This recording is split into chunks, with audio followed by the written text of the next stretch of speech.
Don Bailey, founder of Capitol Hill Consultants. Welcome, Don, with your presentation, Hackers the Movie, a Retrospective. Welcome. Hello. Thank you. So,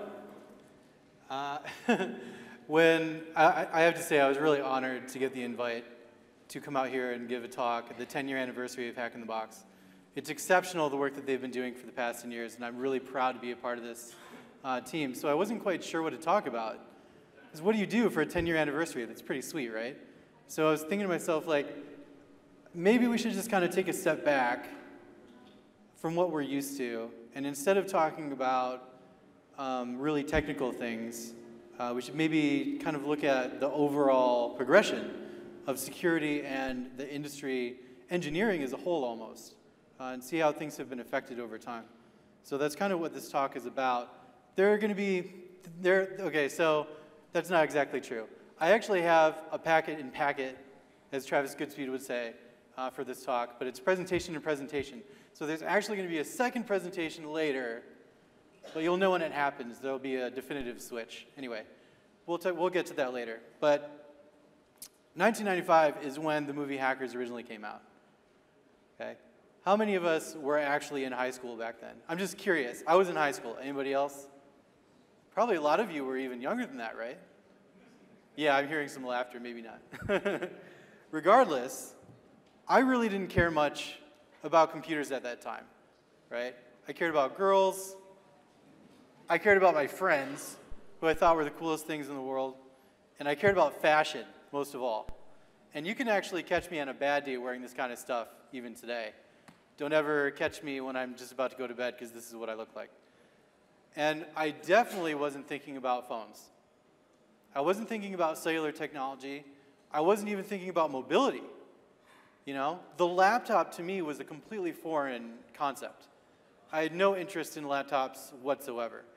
But then suddenly I got this idea, right, from this movie that came out that made me kind of realize that there was a lot more to the world around me than the simplistic things that I was doing in my everyday life.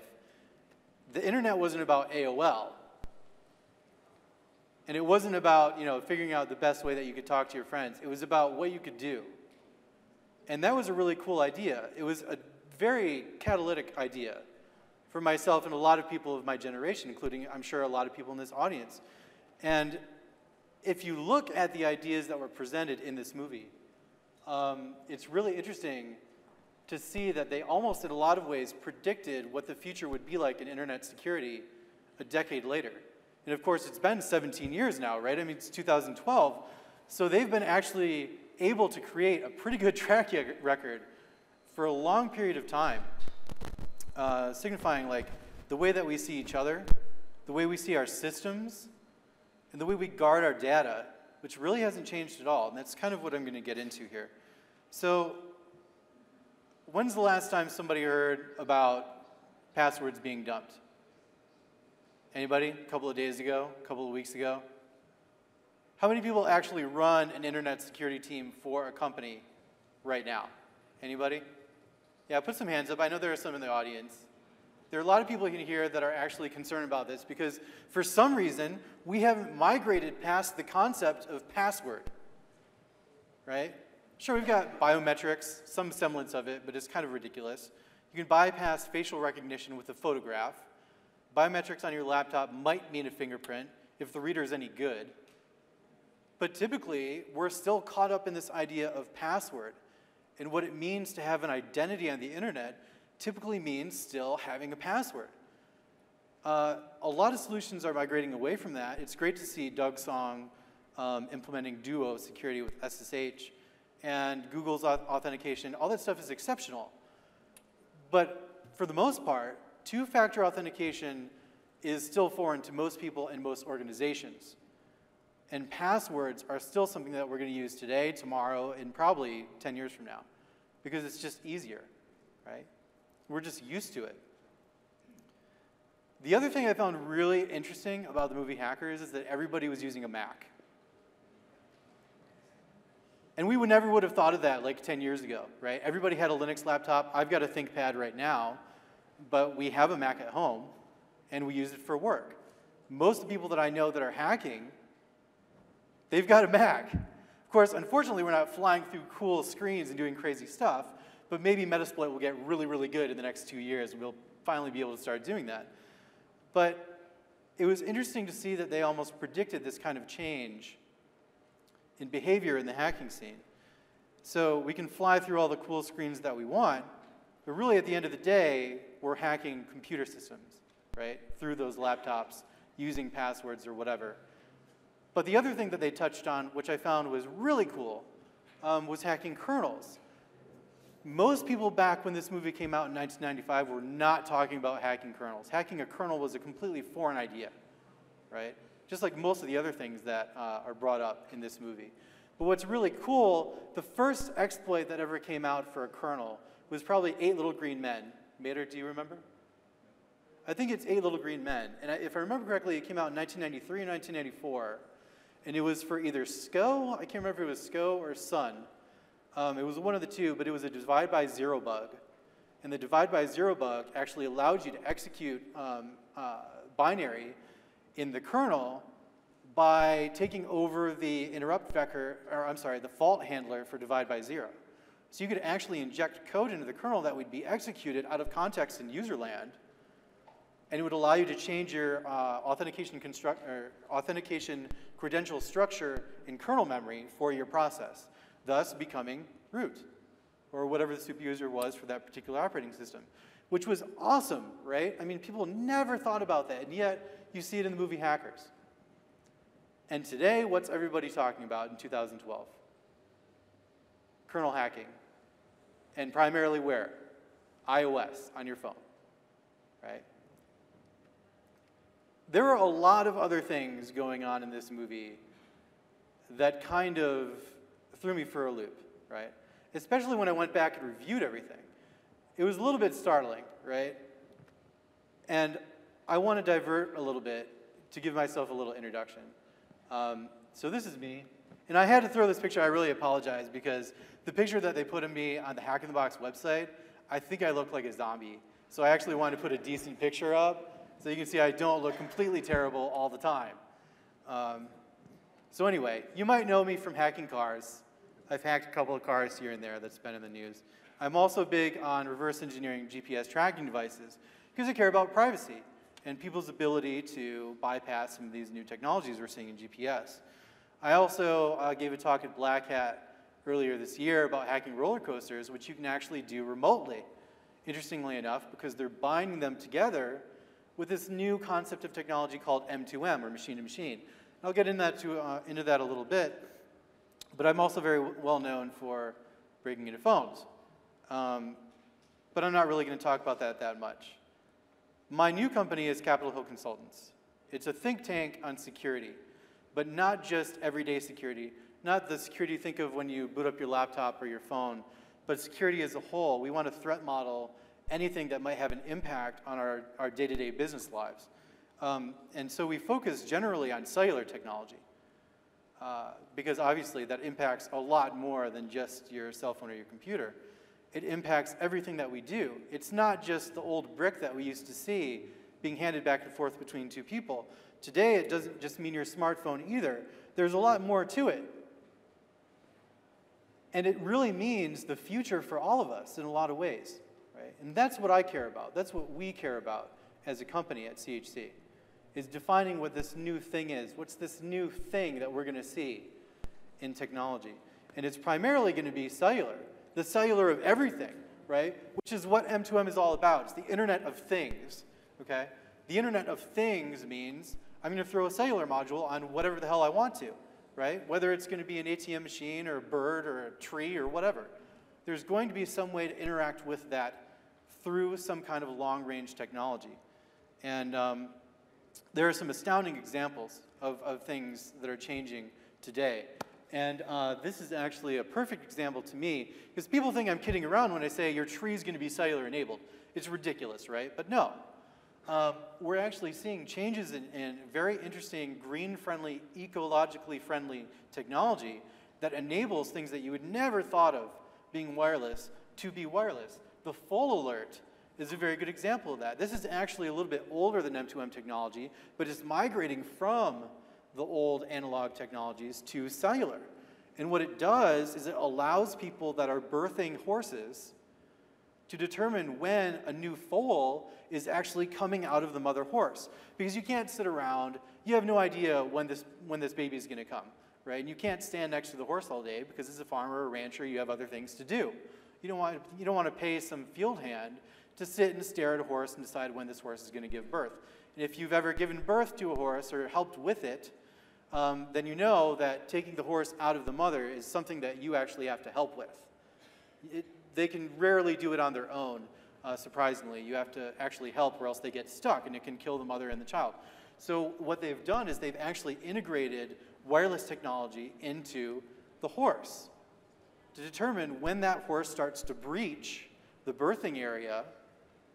You get a wireless signal, and that signal is sent out to a transponder, which then connects back out to some receiving system. Now they're enabling some of these technologies over cellular, where you can actually get a little text message and say, hey, baby foal is starting to come. Here we go. That's really exciting to me because it shows that we're actually starting to link our physical world and our technological world in ways that we never would have thought of, even 5 years ago, 2 years ago. And now it's not only conceptualized, but it's happening. And that's really exciting stuff. Another great example is tracking cows. You would never think that you would need to track a cow. But they're learning a lot about the way that animals are grazing by tracking them in the field and using Zigbee and 802.15.4 technologies to determine the position of a particular cow. There was actually a research where they figured out that if they looked at images of cows at certain times of day, they would all be aligned with magnetic north. And they had no idea why these animals were aligned to magnetic north, but they'd all stand together in the same direction. And at first, if you look at images from around the world, you'd see like, wait, that's weird. They must just all like standing in the same direction. Well, the research allowed scientists to determine that it had nothing to do with them wanting to be cool and standing the same way as the cool cow over here. It had to do, they were actually aligning themselves with magnetic north. That's weird. That's surreal. But the cool thing is that we can see that with modern technology.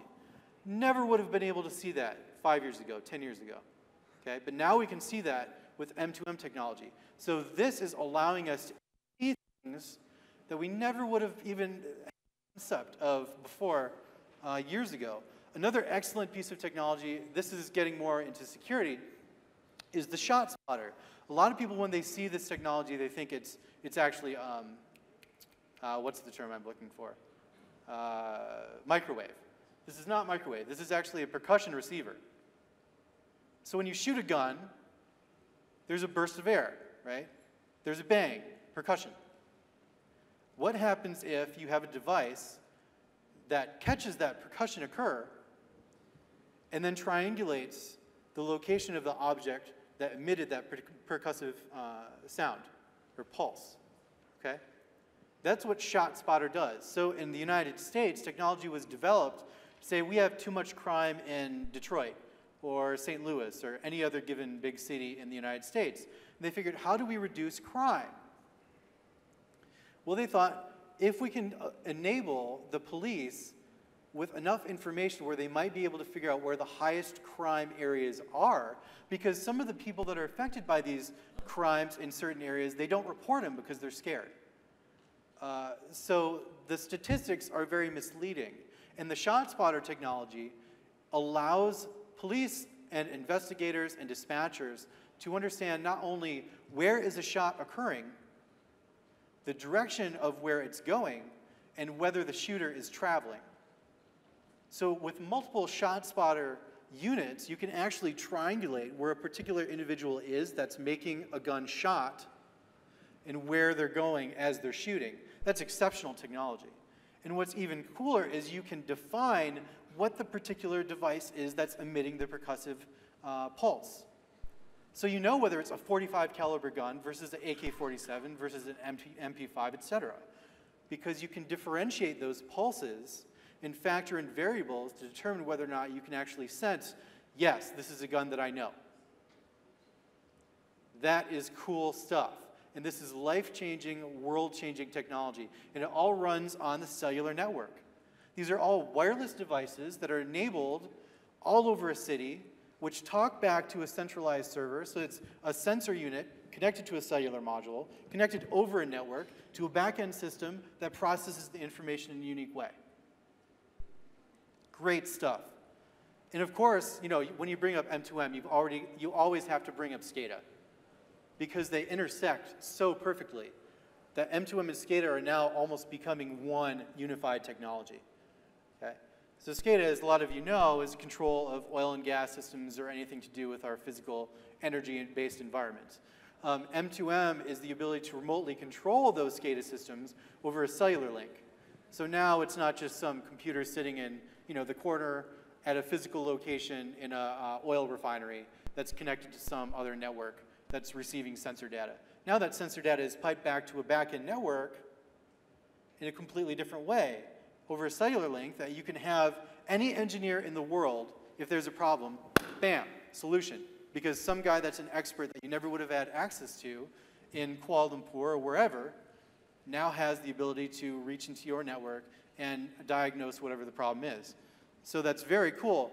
Hackers was onto M2M way before anybody else was, which is just mind-blowing to me. It's hilarious, right? To think that a movie was doing this before everybody else.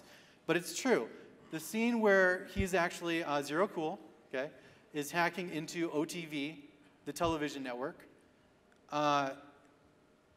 Sure, it's fantasy, but the reality of it is you can do that. You can hack into M2M-enabled television network systems, actually surprisingly quite simply. So this is a BGAN technology from Harris, and Harris, of course, is a defense consulting or a defense organization engineering firm based out of the US, I believe. I know they're international, but I think they're based out of the US. Anyway, they developed this awesome piece of equipment called a BGAN satellite transponder. And essentially what it is it's satellite phone technology, but it's data, right? So a lot of companies have this. I'm just showing the Harris model because it's got the coolest picture. But essentially what it does is it interlinks one group of individuals, usually reporters or agents or even soldiers, excuse me, somewhere in the remote field over a satellite network to an organization that's central that can analyze the data that's incoming from that team. So what's actually occurring is we're seeing an increase in usage in BGAN technology or other remote satellite-enabled M2M technology to broadcast reporters that are in Libya, Syria, anywhere in the Middle East, or anywhere in Africa where there isn't a decent uplink. They're using BGAN technology to shoot and upload their video streams to their home networks, Fox, CNN, Reuters, whatever, okay? Now, what do you think the weakest link is, especially if they're shooting live? If they're shooting live from Somalia, right, and the BGAN link is probably like a 5 to 10 minute delay, where do you think the biggest, weakest link is? The network that you have to completely own, like every piece of it, to get into some computer systems that run Fox's broadcasting, or the BGAN link, or the satellite channel that facilitates the broadcast from the reporter uplink and back down to Fox News or whomever? It's the satellite. The M2M link is the weakest piece of the puzzle. Okay? So it's entirely possible today to perform the same action. Also, another cool thing is everybody remembers this scene, right? Because you know, the pool on the roof must have a leak. And suddenly the sprinklers are going off. Well, in this movie, they hacked the sprinkler system, and suddenly it's pouring water on everybody because this guy decided that he was going to get revenge on some girl that tricked him. Well, the reality of it is, yeah, we can totally do that. We can do that today because a lot of pieces of equipment for buildings are designed to accept M2M cellular-enabled communication to control the entire building, from lighting to alarm systems to security functionality to opening and closing doors. All different kinds of pieces of now be unified under M2M and R. All over the United States, we're seeing these technologies enabled. So now these big, huge panel systems that you would normally see in a secure little box inside of, you know, some office skyscraper in downtown San Francisco, they're getting quite small. All the functions. into a back-end system where all you have to do is hijack the 2G, because GPRS isn't that difficult to hack anymore, right? Because we all have OpenBSC. You can easily intercept some of the communications because most of these systems are not capable of SSL. Okay? And the ones that are capable of SSL, if you're using SSL on a small embedded system, what's the likelihood that you're going to waste the extra megabytes to put a root cache on there?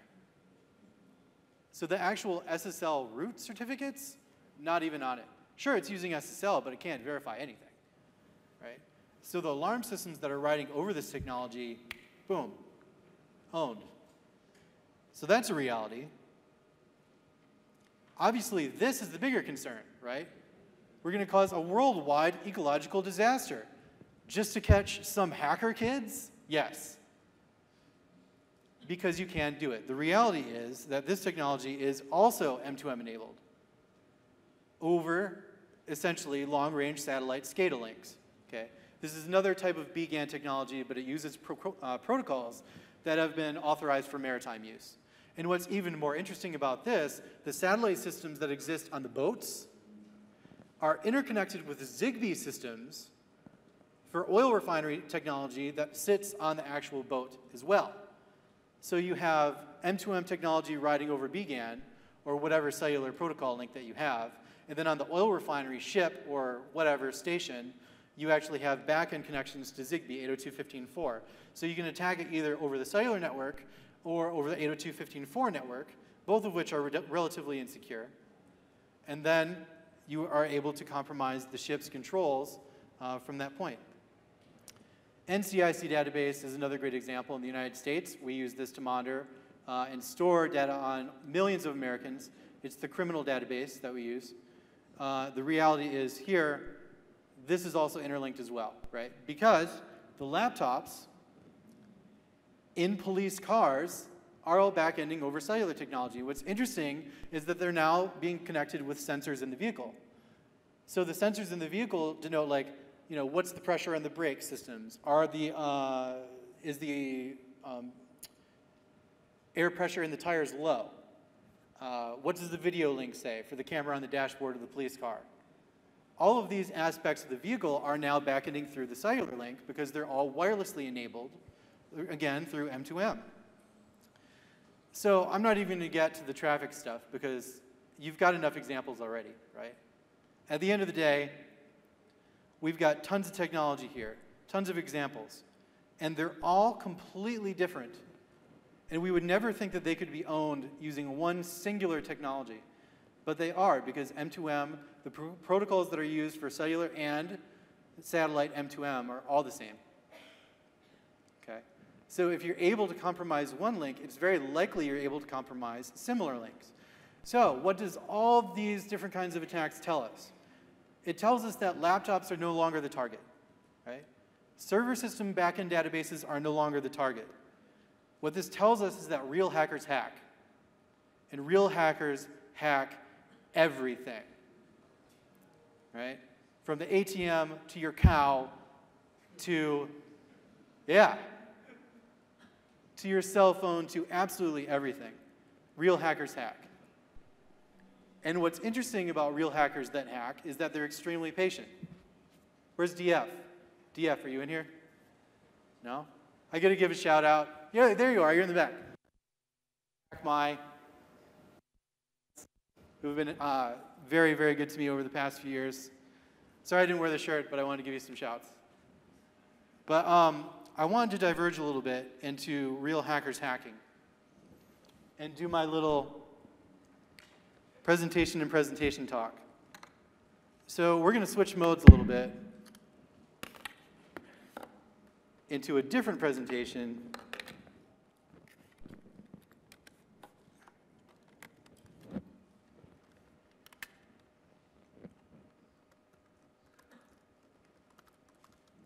And hopefully this still works. All right, so this talk is called Marsh Ray Has an Idea. And this is where Real Hackers Hack comes in. Because he had a great idea. Does anybody here follow me on Twitter? Anybody? I don't have that many followers, so it's probably, okay. A couple guys in the back. Hey, guys in the back, Do you remember me having a conversation with Marsh Ray in the past couple of weeks? Yeah, because nobody's really paying attention to what I say. That's okay. That's a good thing a lot of the time, because I say a lot of stupid stuff. Anyway, Marsh had this really interesting point about SSH. So OpenSSH, as we all know and love, has been hardened, seriously, over the past X years, right?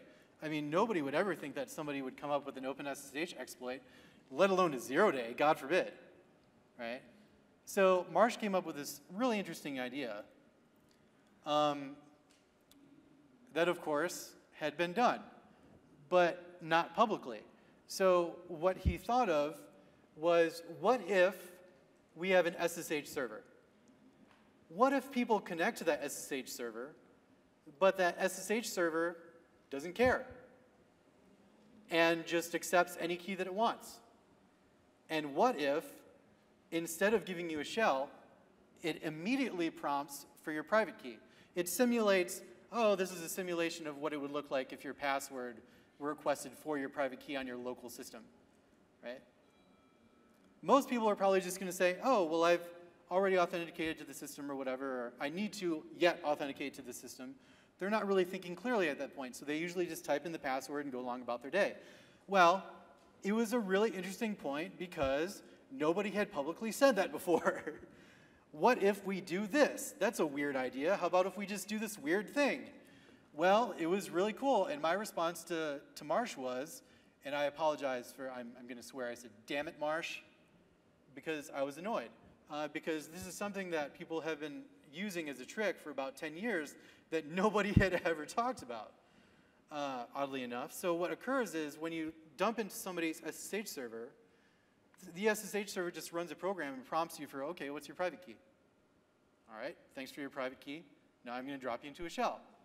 All right, so that seems a little bit ridiculous, right? Because that seems like, well, there are so many other things that you would have to go through in order to make that valuable. Like, how would you ever use that legitimately in an actual real-world attack? That sounds ridiculous. That would never work. Well, there are a lot of reasons why it's more dangerous today than ever before. And I'm going to show you some demos that will point out hilariously why this is such a hilarious, funny thing that Marsh, I wish he never would have tweeted. So, the basis of this idea is that trusting people is ridiculous. Why would you ever trust anyone on the internet, right? You would never do that. You would never trust a person. But reducing SSH is always going to point out that you're trusting the individual. Moxie was very well quoted recently in saying that you can reduce SSL, right, if the client side is implementing crypto to the client trusting the server. Public key. Because if the server is shipping crypto algorithms in JavaScript for the client to execute in a web browser, it's validating the public cert of that server first and then saying, okay, well, I'm going to use this crypto now. Well, you can reduce that entire process to trusting the cert of the server. We're doing the exact same thing in SSH and we don't even realize it. But we're doing it with humans. Because you no longer trust the server, you trust the individual. Because the individual has to authenticate what? The server key. Because what occurs when there's a mismatch of the server key? Big, huge error. OpenSSH blows up, freaks out, and scares everybody. And says, no, you shouldn't trust this key, but maybe it's just a key change, so it's okay. So that means that you are actually trusting your users to do the correct thing when they are presented with a problem. Right? So what occurs after that state? Well, transparent SSH version 2 man-in-the-middle, which isn't really SSH version 2 specific. It's any SSH in general that's used because you just bypassed host-based authentication, which is silly. You should never trust a host-based server or a change in a host key. But people do, blah, blah, blah. That's not necessarily interesting. But what we're going to look at is why it gets dangerous. Okay? So I'm going to give you a little demo. Here's Linux Mint. Here's the latest version of Linux Mint.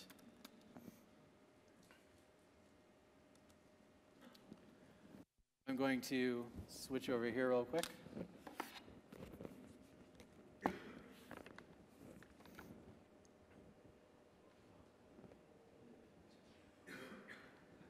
You'll have to excuse my slowness. I'm not the quickest guy when it comes to computers.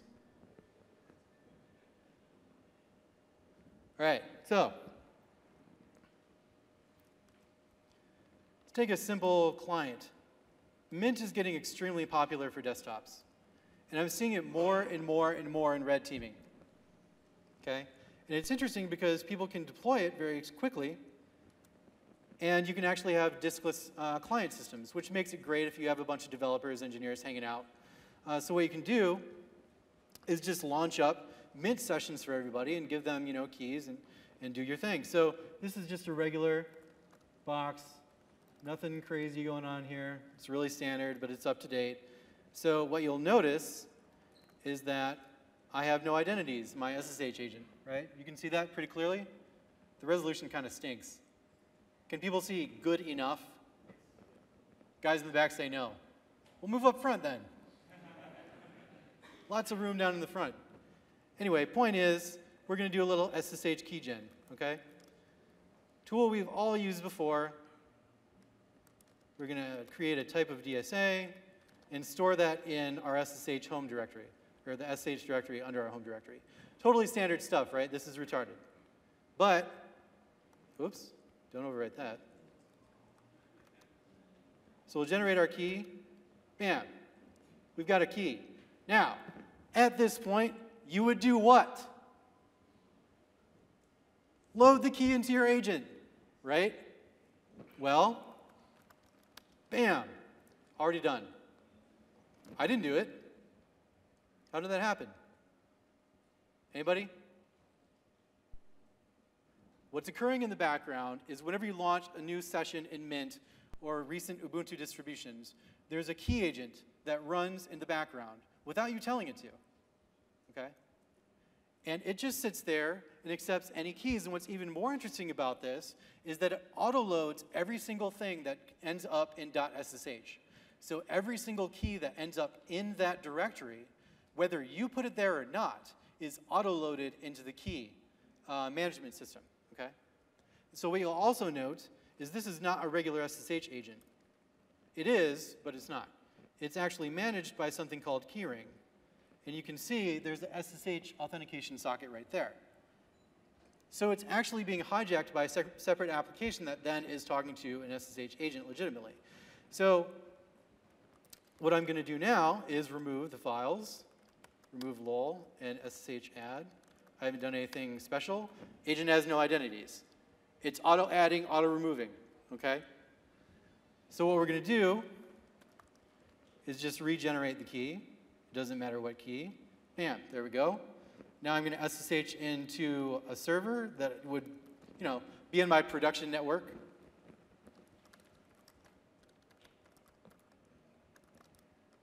Well,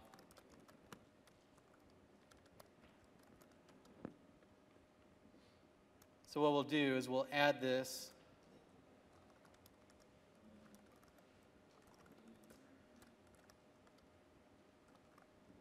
Oops.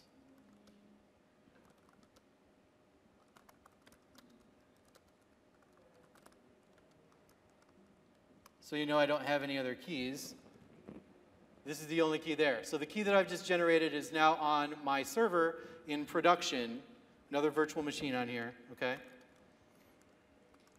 And now you'll notice whenever I SSH into that server, bam, it's using my SSH key. So there are two hosts, which is why you saw the error that just occurred, but we'll get to that in a second. This is the legitimate server, which is NetBSD, and I'll show you here. Bam.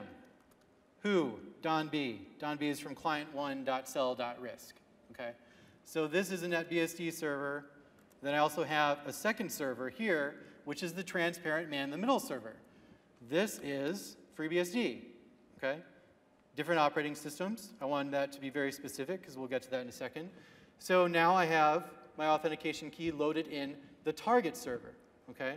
So what occurs now? We've got a second demo. The second demo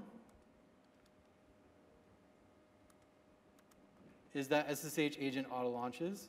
So just for clarity, we'll just go ahead and log out.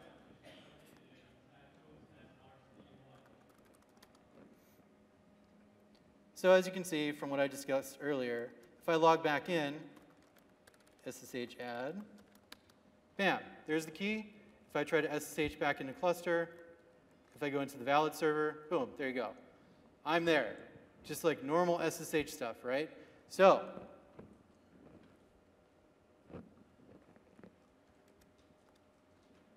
what's very cool is that SSH agent forwarding is getting more popular than ever.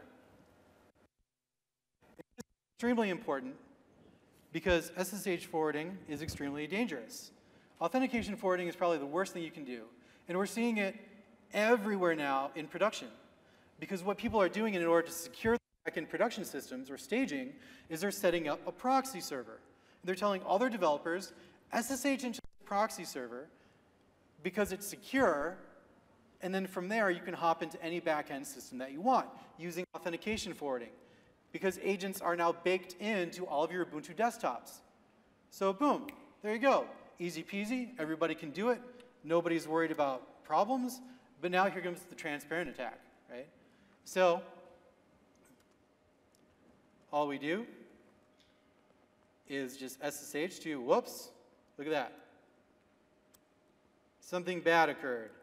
Now, just to make sure that we're running along here, I'm going to remove the key for the legitimate server. I'll get back into that later. But for now, for example's sake, we'll get rid of that. And I'll SSH into the fake server with authentication forwarding like I'm a developer going into my backend system. Bam, there I am. So now, as you can see, welcome to NetBSD. Uname NetBSD. And who on my FreeBSD server? There I am. There's Don B. And there's Don B. Okay? So,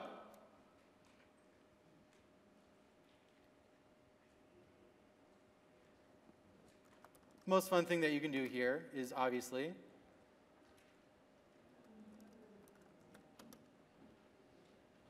when I start typing, hello, I am Don. On the transparent server, I can see it. Okay? And I also have write access to everything that that individual does. So now I can start executing commands, PS, blah, blah, blah. I'm going to pretend to sue, all this other crap. So now you essentially have access to that server as that particular individual. Great. All right. So transparent SSH man in the middle. It's cool. It's kind of been done before, right? So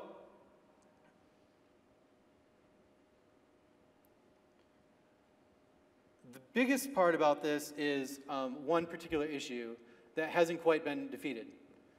And people bring this up all the time because when you have transparent man in the middle and you're forwarding, people always say, well, the only way that I can get around that, or like the easiest way that I can get around that, is if I do SSH add and I force a confirmation, right? So now if I'm confirming, then I just go to cluster. And now what occurs is I see 1, 2 instances of the confirmation of the key, okay? So obviously you know that something bad has occurred because you're seeing the authentication occur twice. And you should never see that occur if you're attacking somebody, or you should never let them see something like that occurring because it's a complete blow over your cover, right? You know that they have requested that your authentication occur twice, so you know that more than one system is likely using that token. More than one system is using that token improperly. So there's a solution. And the solution is a little thing I've designed called lol SSH. So lol SSH is very simple. It just launches different things.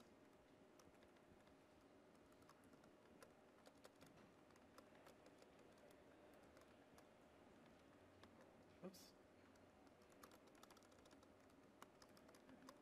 And apparently it was working in the room, but it's not now, for obvious reasons. So I will fix the script. And there you go. So switching servers. And now if I SSH in once, Now using special code, I can trick it into performing authentication forwarding without using the key multiple times, which is supposedly impossible, right? Because every single time that a server requests authentication, it offers an SSH identity, or I'm sorry, an SSH session ID, which should be unique. And because of public key security, I should never know what the identity is of another particular server because I can't encode correctly, right? So I can't pretend to be another server if I don't have that server's key. So I can't just hand off and do like a passive man in the middle. There has to be some special sauce there. But you can't tell where this is coming from. So it's really important to notice that whenever you're using SSH authentication forwarding, and this occurs, notice what's not being shown to you. Can you see which server is requesting that authentication token or that challenge? You can't. It's not provided to you. That information is completely transparent to the user. So you hit that once, and bam, there you go. And it's the same thing. Watch, dev, PTS 0. Now I have control, okay? Very simple. And it's getting even more dangerous on embedded systems because we're seeing more and more embedded systems performing this kind of thing. So, everybody's going to say, well, the next big issue is locking, right? So everybody says, okay, well, Don, I can lock my agent. That's true. You can lock your agent, except for one main thing. And I'm running out of time here, so I'm not going to start describing why SSH locking doesn't quite work. What I am going to say is this. SSH locking doesn't work for two reasons. Number one, locking your SSH agent occurs after you've already handed off your token to a server. So the server authenticates you, and then only afterwards do you have the chance to lock your actual agent, okay? So there's a window of time between when the server authenticates you and you have the ability to lock. If there's a command executed by the server within that window of time, the server can then harvest all the tokens or whatever they want to, attack your agent, do whatever they want to within that window of time. You have no ability to control that because the server defines when that session starts to go from authenticated into a shell. And because you can't do that in parallel, you can't tell your agent, I only want to accept one token. Only one token is going to be allowed to pass through.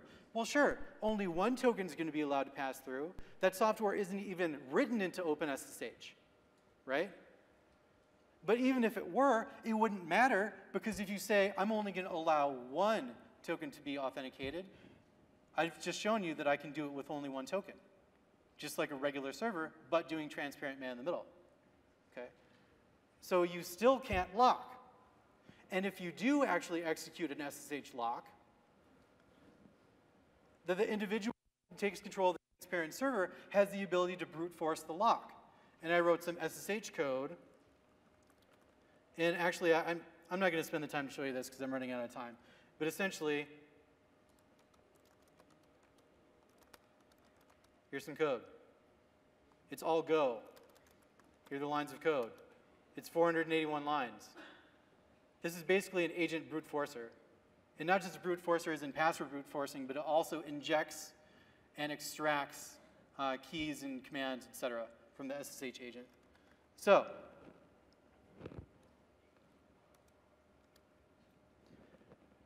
the entire point of this is that software that you are using today, you still can't trust it, right? Everybody trusts OpenSSH, but given certain parameters, there's absolutely no reason why you would ever trust OpenSSH. And people say, yeah, Don, but you're still forgetting that you have to authenticate the host. Yes, that's true, but there's actually one specific instance where there is a window where you have a significant opportunity to attack people that even trust their host servers and their administrators, and that's ECDSA. And this is an extremely simple trick. This is not a real hack, but again, we're talking about hacking, right? The simplest hack that gets you in is the win, and this is the win, right? Everybody switched over to ECDSA, which caused millions of servers worldwide to suddenly generate an ECDSA cert. that nobody pre-authenticated and said, oh, I'm going to grab the actual key that was generated on my new server. Because what happens is the ECDSA is now being the one that's offered to the client, and the individual says, oh man, I'm going to accept this because I know that I just updated, and I just updated to the ECDSA code, and that's going to generate the new server and going to offer it to me.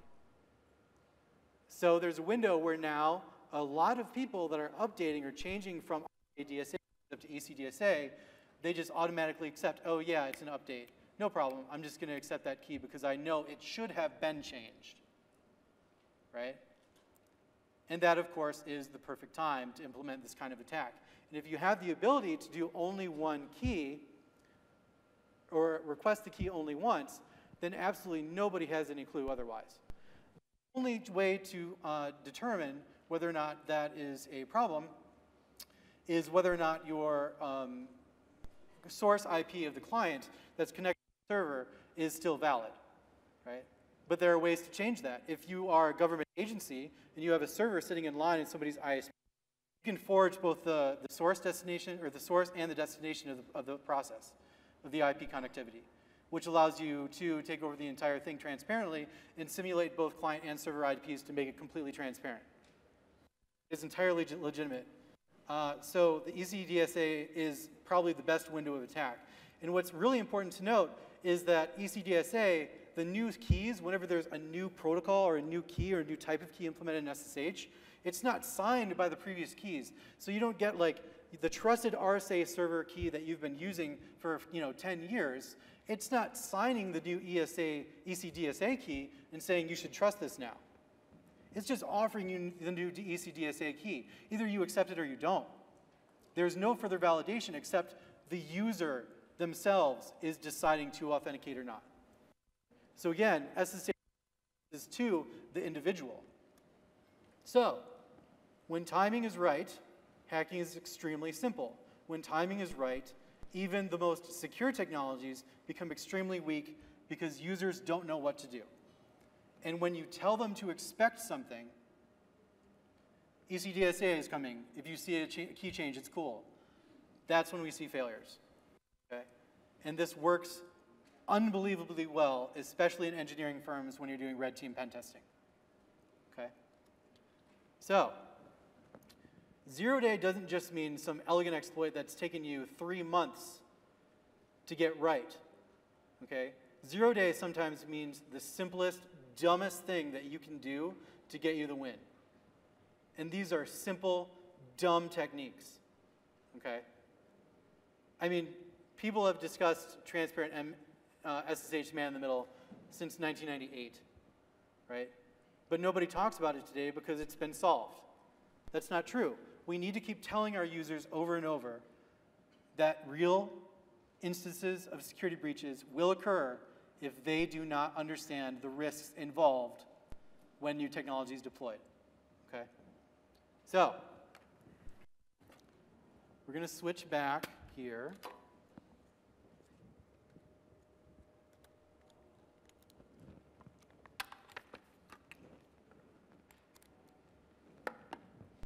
To the normal presentation.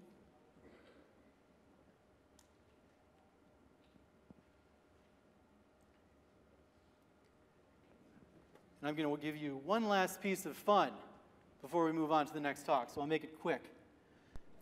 So, the crash and burn scene, where everybody's hanging out at the end being happy because they hacked the planet, right? They're sitting here using what? They're hacking using, again, M2M technology, okay? So the reality of this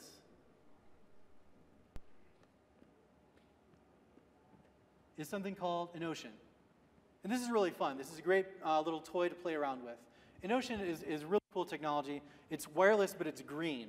It's eco-friendly, meaning that it actually receives battery power harvested from regular ambient light. This is wireless signals. Okay, so it's really cool. An ocean actually enables environmental lighting, environmental control, just like you would see with Zigbee, but it's way more eco-friendly, like I mentioned. So it's becoming extremely popular, especially in the EU, and it's really easy to interact with. In fact, they try to keep the details of their protocols private, right? But you have to pay for it. And what's really funny about that is in the United States, there's something called FCC, where everybody has to file for an FCC authentication or authorization. Like your RF product has to pass FCC standards, and you have to submit all this information to them. Well, the thousands of dollars that you would normally have to pay for one of these pieces of documentation, you can just browse the FCC website, look up Enotion's FCC authorizations, and see like, oh, all of their user data is actually filed in here publicly for you to consume. So you can bypass spending thousands of dollars on the documentation, go straight to the FCC, and it gives you all the details about the protocol and how to interact with it. So it's just ASC modulation. Some of these details are actually on Wikipedia too. They document that it's 315 megahertz and 868.3. But the coolest thing about this is that if you have a really nice antenna, you can actually point it at all the windows of a building and then just send everybody turn on, or everybody turn off, or turn on only certain lights, because they actually have IDs. So you can see, oh, third floor, fifth window over. That room has ID 127, okay? The next room over is ID 128. And you figure out which ones just by evaluating RSSI, so you can determine where the likelihood of that chip is in the physical space, and then bam, you've got the ability to start playing around with specific windows. Adura is another company that has enabled building technology. So they've integrated Enotion to provide wireless RF technology for entire buildings, skyscrapers, et cetera, which is pretty exciting stuff. And this is the data format, which is straight from the FCC. This stuff you wouldn't be able to get without paying money. So it shows you the exact data format. So now you don't even have to do a lot of research. What most people do when they look into new technologies like this is they have to purchase the technology, like go out and purchase the Enotion developer kit, say, for like $5,000, and then buy the licensing technology or whatever to implement the demo, and then you will have access to the documentation and tools to reproduce this. But what's awesome is that now we have the ability to do this exact same thing from anywhere from $15 to $50, thanks to one awesome hacker named Atlas and Travis Goodspeed and a couple other guys that assisted with the, RFCat project. So RFCat is the sub-gigahertz network Swiss Army knife, essentially. This is really cool stuff because for a couple of bucks, you can buy a little wireless dongle with a whip antenna, and you can get pretty decent ability to transmit on it. You can transmit for about 50 to 100 feet in distance, so it allows you to do a lot of interesting research for like dollars. So what's cool is that you can integrate the data that you find online on the FCC about Enotion's packet technology, and you can take it around in the city in KL and start sniffing for these packets without ever having to get a demo system from Enotion, which is incredible, right? Because used to it would have cost thousands of dollars. Today it costs anywhere from 15 to 50 USD. And bam, you now have the ability to interact with entire building automation systems that you never would have been able to touch before, all because of the brilliance of M2M, right? That's exciting stuff. So, overall, hacking has absolutely nothing to do with the latest, most complex, most incredible thing that people have done to date. It's awesome when we see exceptional technology deployed, like the Pod2G guys and the other iOS Dream Team. Those guys are like, they're my heroes, right? Because they're awesome, they're incredible. But at the same time, hacking doesn't have to mean doing such complex, time-consuming things. Sometimes hacking means understanding all of the technology well enough that you can implement the simplest, most effective attack in the shortest amount of time. That, to me, is what real hacking is. Getting the solution in a timely fashion, okay? So overall, yeah, there are going to be some bad guys. There are going to be bad guys out there that tell you that zero-day is wrong, that we shouldn't be working on zero-day technology, and we shouldn't be doing anything dangerous for the information security community. But the fact is we need zero-day. We need people that are sitting around with lame laptops, looking at code, and finding simple things to do. Because dumb little tricks like the SSH transparent man in the middle are real. And they will be used in the future as these attacks become more popular again. And the next time that there is some kind of an instance where SSH has a new key type, it may be used again. And we need to understand that there are scenarios that we need to relate to our users to ensure that they're armed with the knowledge to make sure that they are not going to be compromised by these stupid, simple tricks. Because let's face it, any Bumsville in Idaho can get hacked by a kid like this. And we're seeing it all over the place today, right?